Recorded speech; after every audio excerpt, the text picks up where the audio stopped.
আসসালামু আলাইকুম।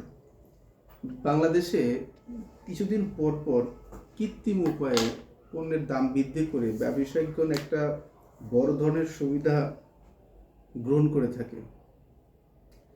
এটা একটা বড় সমস্যা। মাঝে মধ্যে দেখা যায় কখনো চিনির দাম বাড়তি, কখনো সয়াবিন তেলের দাম বাড়তি, চাউলের দাম বাড়তি, মানে এক একটা সময় এক একটা আইটেমের দাম প্রচুর পরিমাণে বৃদ্ধি পায়। এটা সিন্ডিকেটের মাধ্যমে এই দামগুলো বৃদ্ধি করা হয়। এখন আমরা একজন আইনজীবী হিসেবে আমরা শুধু আইনগুলো বলতে পারি, দেখতে পারি, বা আমরা চেষ্টা করতে পারি, আপনাদেরকে জানাতে পারি যে এই ধরনের সিন্ডিকেট করলে কোন কোন আইনে কী ধরনের প্রতিকার আপনারা পেতে পারেন। আমি প্রথমে একটি আইনের কথা বলতে চাই, সেটা হচ্ছে প্রতিযোগিতা আইন। 2012 সালে একটা আইন করা হয়েছিল। এই আইনের ধারা 15 এবং 16-তে অপরাধের সংজ্ঞায় বলা হয়েছে সিন্ডিকেট গঠন, কৃত্রিমভাবে দাম বৃদ্ধি, বাজার নিয়ন্ত্রণ। ধারা 15-তে সিন্ডিকেট গঠন নিষিদ্ধ করা হয়েছে এবং ধারা 16-তে মূল্য নির্ধারণের বিষয়টা যোগ সাজসে মূল্য নির্ধারণের ব্যাপারটা স্পেসিফিক করা হয়েছে, যেটা করা যাবে না। এবং এটা করলে শাস্তিটা কি হবে?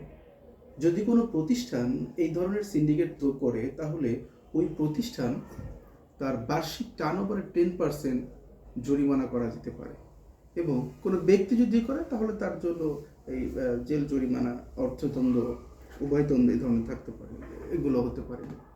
কিন্তু একটা জিনিস খেয়াল করে দেখেন, ধরেন বাংলাদেশের একটা কোম্পানি, সেই কোম্পানি তার পণ্যের নির্দিষ্ট দামের থেকে সিন্ডিকেট করে দামটা বৃদ্ধি করেছে।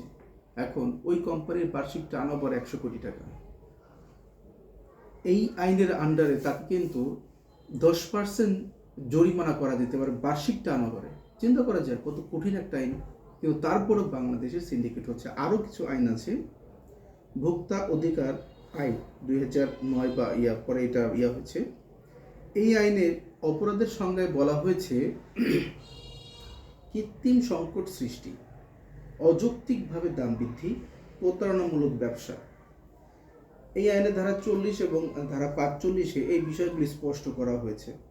তাহলে কৃত্রিমভাবে পণ্যের সংকট সৃষ্টি করে দাম বৃদ্ধি করলে আমরা দুইটা আইন পাইলাম। এরপরে আরও কিছু আইন আছে। দ্বন্দ্ববিধি কিন্তু একটা ব্যতিক্রম একটা দৃশ্যপট আমাদের সামনে নিয়ে এসেছে। দ্বন্দ্ববিধি 420-এ প্রতারণার জন্য তাকে আটকানো যেতে পারে বা তাদের বিরুদ্ধে অ্যাকশন নিতে পারেন। এরপর ধারা 384, এটা কিন্তু আমরা সাধারণত চাঁদাবাজি বলে মনে করি। মূল কথাটা হচ্ছে জোর করে কারো কাছ থেকে কোনো কিছু আদায় করে নেওয়া। এখন আপনি হঠাৎ করে একটা পণ্যের দাম বৃদ্ধি করলেন, এই পণ্যের দাম বৃদ্ধি করা, এটাকে একটু চিন্তা করে দেখতে পারেন যে এটা কিন্তু জোর করে কারো কাছ থেকে ভিন্নভাবে টাকাটা আদায় করা। তো যার কারণে চাইলে এই 384 সেকশনটা আপনি এখানে ইউজ করতে পারেন। আরেকটা আছে, সেটা হচ্ছে 120-এর বি, অপরাধমূলক ষড়যন্ত্র। দেখেন মানে আইনটা কতটা রোমান্টিক। আপনি যদি চান একটার সাথে একটাকে একটু মিলিয়ে পড়ার জন্য, মিলিয়ে দেখার জন্য, অপরাধমূলক ষড়যন্ত্র, আমি বিস্তারিত ব্যাখ্যায় গেলাম না। মূল ব্যাপারটা হচ্ছে বাংলাদেশের হঠাৎ করে গ্যাসের সংকট সৃষ্টি হয়েছে। আসলে তো এর আগে এই ধরনের সংকট ছিল না। কেন হয়েছে এটা? আমি কেন হয়েছে এই ব্যাপারে একটু পরে আসছি।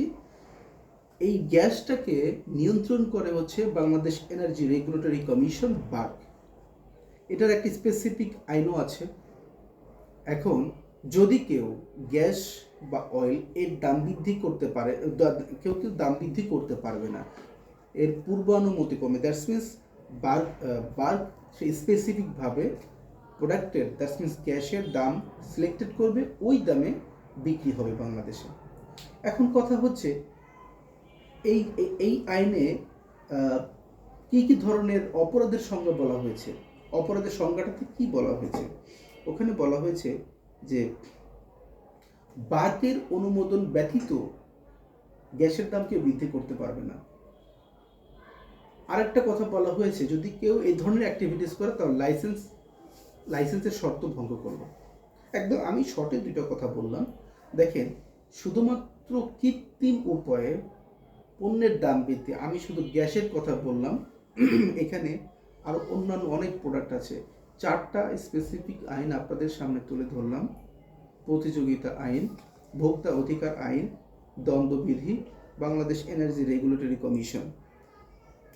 এইটাতে সবচেয়ে বড় ম্যাটারটা হচ্ছে, যেহেতু বর্তমান বাংলাদেশে গ্যাসের দাম বৃদ্ধি নিয়ে একটা বড় ধরনের সমস্যা সৃষ্টি হয়েছে, এখানে এনার্জি রেগুলেটরি কমিশনের শাস্তির যে বিষয়টা আসছে, সেখানে বলা হয়েছে যে যদি কোনো ব্যক্তি প্রতিষ্ঠান বেসিক্যালি এটার হয়, যারা ব্যবসা করে তাদের লাইসেন্স বাতিল করা হবে। যারা এই দাম বৃদ্ধির কাজ সাথে সাথে যুক্ত থাকবে তাদের লাইসেন্সটা বাতিল হবে বা স্থগিত করা হবে, তাদের আর্থিক জরিমানা দেওয়া হবে।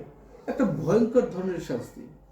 একটা ব্যবসায়ী চাইলে যে কোনো প্রতিষ্ঠান থেকে কিন্তু একটা লাইসেন্স, বা বার্কের মতো একটা প্রতিষ্ঠান থেকে লাইসেন্স পেতে পারে না, কিন্তু সেখান থেকে হঠাৎ করেই দাম বৃদ্ধি হয়ে যাচ্ছে এবং বার্কের লাইসেন্স বাতিল হচ্ছে না, বা এই আইনে সুস্পষ্ট কতটুকু প্রতিফলন হচ্ছে, এটা আমাদের আসলে, আমরা সাধারণ আইনজীবী হিসেবে সাধারণ মানুষের কাতারে দাঁড়িয়ে আমরাও আসলে দ্বিধাদ্বন্দ্বিতায় ভোগ করি যে এত কঠিন এবং সুন্দর সুন্দর আইন থাকার পরেও বাংলাদেশে এই ধরনের সিন্ডিকেটগুলো তৈরি হয়।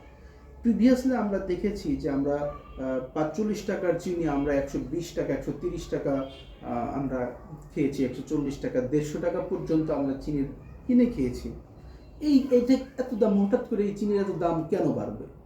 মানে একটু একটু চিন্তা করে দেখেন, আমাদের তো রেগুলার ডিমান্ড আছে এবং সাপ্লাইও আছে, হঠাৎ করে আকাশচুম্বী দাম হয়ে যাচ্ছে।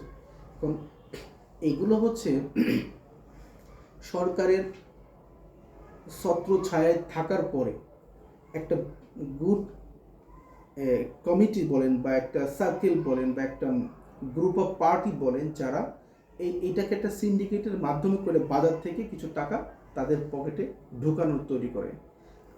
আমরা যেটা চেয়েছিলাম যে বাংলাদেশে এই ধরনের সিন্ডিকেটগুলোকে ব্রেক করতে হবে, আমাদের যার যার জায়গা থেকে এই কথাগুলো বলতে হবে। আমি একটু ভিডিওটা লং করলাম যে এই সিন্ডিকেটটা পূর্বেও আমরা দেখেছি।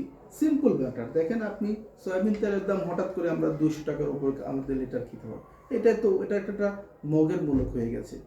আবার গ্যাসের দাম আমরা 1300 টাকা থেকে ভাই 100 টাকা বাড়তে পারে ভোক্তা পর্যায়ে এসে, সেটা যদি 1800 2000 আবার পাওয়া যাচ্ছে না। ইটস টোটালি স্টুপিডনেস, এবং আমরা এটা সত্যিকার অর্থে খুবই তীব্র নিন্দা এবং প্রতিবাদ জানাই। ধন্যবাদ। এই বিষয়ে কথা না বাড়াই, ভালো থাকবেন। আল্লাহ হাফেজ। আসসালামু আলাইকুম।